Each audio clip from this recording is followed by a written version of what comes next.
کہ ان کے ذمہ جو یہ کام تھے انہوں نے کون سے کام سر انجام دیے، یہ کیا کام کر کے دکھایا انہوں نے۔ تو یہ جو انہوں نے لکھا ہے کہ مسیحی بھی اور یہودی بھی حضرت عیسیٰ علیہ السلام کی صلیبی موت پر ایمان لاتے رہیں گے، بات تو ان کی درست ہے، قرآن مجید میں لکھا ہے کہ ایمان لائیں گے یہ لوگ، لیکن اللہ فرماتا ہے وما قاتلوہ وما صلبوہ، وہ نہ تو ان کو قتل کرنے پر قادر ہوئے، نہ پوری طرح صلیب دینے پر قادر ہوئے، بلکہ صلیب سے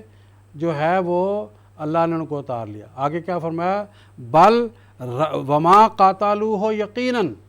یقینی بات یہ ہے کہ وہ ان کو قتل نہیں کر سکے، بل رفعہ اللہ الیہ، بلکہ اللہ نے اس کا اپنی طرف رفع کر لیا۔ اب یہاں آ کے مسلمانوں کو پھر جو ہے وہ دھوکہ لگ گیا کہ دیکھو جی یہاں رفع کا لفظ آتا ہے، اس کا معنی یہ ہے کہ آسمان پر اس کو اٹھا لیا، اور کہاں لکھا ہے یہاں آسمان کا لفظ؟ اور یہ جو نماز میں جو دو سجدوں کے درمیان جو دعا ہے، نبی کریم صلی اللہ علیہ وسلم ساری عمر پڑھتے رہے، ورفعنی، اے اللہ میرا رفع کر، آپ کو تو نہیں آسمان پہ اٹھایا، اور حضرت عیسیٰ علیہ السلام کو آسمان پہ اٹھا لیا ہے جی۔ تو حدیث میں آتا ہے کہ جو آدمی جو سجدہ کیا 7ویں آسمان پہ اللہ تعالیٰ اس کو اٹھا لیتا ہے، کیا حدیث ہے، اذا تواضع العبد رفعہ اللہ الی السماء السابع، یہاں تو آسمان کا لفظ ہے کہ جب کوئی بندہ خدا کا تواضع کرتا ہے، انکساری اختیار کرتا ہے، تو اس کو اللہ تعالیٰ کیا جزا دیتا ہے، اس کو 7ویں آسمان پہ اٹھا لیتا ہے۔ یہاں تو آسمان کا لفظ بھی موجود ہے، اور اس حدیث کا جتنے علماء ہیں مسلمانوں میں سارے یہی ترجمہ کرتے ہیں، اس سے مراد یہ ہے کہ اس کا روحانی رفع ہوتا ہے۔ اور یہاں پر بھی حضرت عیسیٰ علیہ السلام میں جو یہ اس مقام پر جو یہ آیت آتی ہے کہ بر رفعہ اللہ الیہ، یہ بھی روحانی رفعی ہے۔ اور دراصل عیسائی یہودی یہ تو کہتے ہی نہیں تھے کیا ہمارے سامنے آسمان پہ جو ہے وہ ان کا رفع ہونا چاہیے، وہ تو بیچارے کہتے تھے کہ ان کا روحانی رفع نہیں ہوا۔ یہودی تو ان کے روحانی رفع کے منکر تھے، کیونکہ وہ کہتے تھے کہ جو کاٹھ پر لٹکایا گیا وہ لعنتی موت مرتا، اس کا رفع نہیں ہوتا، روحانی طور پر ان کا رفع نہیں ہوا۔ وہ تو روحانی رفع کے منکر تھے، وہ جسمانی رفع کے تو کا مطالبہ ہی نہیں کرتے تھے۔ انہوں نے رفع کے لفظ کو دیکھ کے اپنی طرف سے جو ہے وہ آسمان پہ بٹھا لیا۔ اور قرآن مجید میں ایک نہیں 30 آیتیں مسیح السلام نے بیان فرمائی ہیں، جس میں آپ نے فرمایا کہ عیسیٰ علیہ السلام کے آسمان پر جانے کی زندہ نفی ہے، بلکہ 30 آیتیں ایسی ہیں جو حضرت عیسیٰ علیہ السلام کی وفات کو ثابت کرتی ہیں۔ وہ ایک لمبا ایک سلسلہ ہے، ازالہ اوہام کتاب کو پڑھنا چاہیے۔ مسیح السلام بڑی تفصیل کے ساتھ، حضرت مسیح السلام کی اور بھی بہت سی کتابیں ہیں جن کے اندر بڑی تفصیل کے ساتھ جو یہ ساری باتوں کا ذکر کیا گیا ہے۔ تو یہ وہ اب ہم پروگرام کو آگے چلاتے ہیں، اور محترم مولانا عطا المجیب لون صاحب سے میرا یہ سوال ہے کہ انسان کے اعمال کی اصلاح بہت ضروری ہے، جس پر دراصل نجات کا دار و مدار ہے۔ سیدنا حضرت اقدس مسیح موعود علیہ السلام نے انسانی اعمال کی اصلاح کے حوالے سے جو خدمات سر انجام دیے ہیں اور جو کارنامے آپ نے سر انجام دیے ہیں، اس کے متعلق کچھ تفصیل ہم آپ سے جاننا چاہیں گے۔ یہ بھی بہت ہی بنیادی بات ہے، اور اللہ تعالیٰ کی طرف سے جو مامور اور فرستادہ مبعوث ہوتا ہے، اس کے بنیادی کاموں میں سے ہوتا ہے کہ وہ انسان کے اعمال کی اصلاح کا کارنامہ سر انجام دیتا ہے، اور کس طرح وہ گناہ کی دلدل سے باہر آ سکتے ہیں وہ طریق ان کے سامنے بیان کرتا ہے، اور اپنی قوت قدسیہ کے ذریعے سے ان کو گناہوں کی دلدل سے روحانیت کے اعلیٰ میناروں تک پہنچاتا ہے۔ حضرت مسیح موعود علیہ السلام کے زمانے میں گناہوں سے بچنے کی جو تھیوریاں بیان کی جاتی تھیں، آپ نے اپنی تمہید میں اس کا ذکر کیا ہے بڑے اچھے رنگ میں، کہ عیسائیوں کے کیا عقائد تھے، اور ہندوؤں کے کیا عقائد تھے، یہودیوں کے کیا عقائد تھے، مسلمانوں کے کیا عقائد تھے۔ عیسائیوں نے کفارہ پر دار و مدار رکھا تھا کہ ورثہ کی وجہ سے انسان میں گناہ منتقل ہو جاتا ہے، حضرت آدم سے گناہ منتقل ہوا ہے، اس لیے اس کا علاج صرف کفارہ ہے۔ حضرت مسیح ناصری علیہ السلام صلیب پر لٹکائے گئے، انہوں نے نعوذ باللہ لعنتی موت قبول کی اور تمام گناہوں کے کفارہ بن گئے۔ پھر ہندوؤں کا، خاص طور پر آریوں کا یہ عقیدہ تھا کہ وہ تناسخ کو مانتے تھے